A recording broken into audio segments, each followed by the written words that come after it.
Question number 6 നോക്കാം നമുക്ക്. Let P be the plane such that it contains the straight line and is perpendicular to the plane. Standard problem ആണ്. P1 be the plane which passes through 422 and is parallel to P. Then which of the following statement is bar are true? One or more than correct ആണ്. അപ്പോൾ ഒരെണ്ണം option ഇവിടെ തന്നിട്ടുണ്ട്. നമുക്ക് വേഗം എന്ത് ചെയ്യാം, സ്റ്റാൻഡേർഡ് മെത്തേഡിലേക്ക് പോകുന്നതിന് മുമ്പ് എന്ത് ചെയ്യാം, ഓപ്ഷൻസ് വേഗം ചെക്ക് ചെയ്യുക. അതാണ് ഏറ്റവും നല്ല വഴി. അപ്പോൾ ഇവിടെ തന്നിരിക്കുന്നത് 2 3 1ഉം ഇവിടുത്തെ 7 - 5ഉം 1ഉം ഡോട്ട് പ്രൊഡക്റ്റ് നോക്കി. അപ്പൊ അത് 14 15 അത് കറക്റ്റ് 0, അത് ഓക്കെ ആണ്. ഇനി ആ പോയിന്റ് ചെക്ക് ചെയ്യുക. ആ ലൈനിലുള്ള പോയിന്റ് ഒരെണ്ണം എടുക്കുക. ഏതാ? 1 3 - 2. ആ 1 3 - 2 ഞാൻ ചെക്ക് ചെയ്ത് നോക്കി. 1 3 - 2 ചെക്ക് ചെയ്ത് നോക്കിയപ്പോൾ അത് 7 - 15 - 2 അവ -10 കിട്ടി. ഓ, സിമ്പിളായിട്ട് കിട്ടി. ഇക്വേഷൻ ഓഫ് ദ പ്ലെയിന് ഭയങ്കര എളുപ്പത്തിൽ കിട്ടി കേട്ടോ. ഇനി പിന്റെ ഇക്വേഷൻ നമുക്കറിയാം. പിന്റെ ഇക്വേഷൻ എന്ന് പറഞ്ഞു കഴിഞ്ഞാൽ 7x - 5y + z = -10 ആണ്. Okay.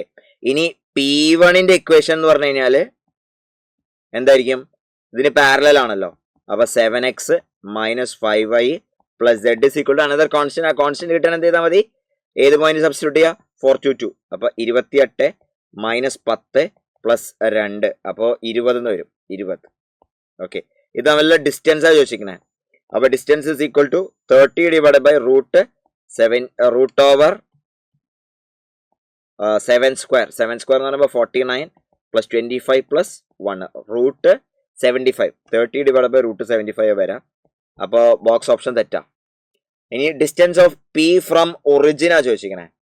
Distance of P from origin എന്ന് പറയുമ്പോൾ അത് പി തന്നിരിക്കുന്നത് അപ്പോൾ 10 / √75 എന്നാണ് വരാൻ പോണത്. C option.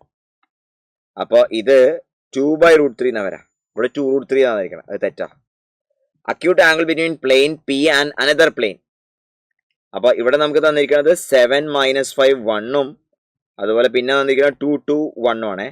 അപ്പൊ cos θ is going to be 14 - 10 + 1 divided by ഇത് √75 ആണെന്നറിയാം. ഇത് √9 ആണ്. അപ്പോ 5 ഡിവൈഡഡ് ബൈ √75 എന്ന് പറയുമ്പോൾ 25 അല്ല, അപ്പൊ 5 വരുമല്ലോ. 5√3 × 3 എന്ന് വരും. അപ്പൊ 1/3√3 എന്ന് വരും. യെസ്. അപ്പൊ ഡോഗ് കറക്റ്റ് ആണ്.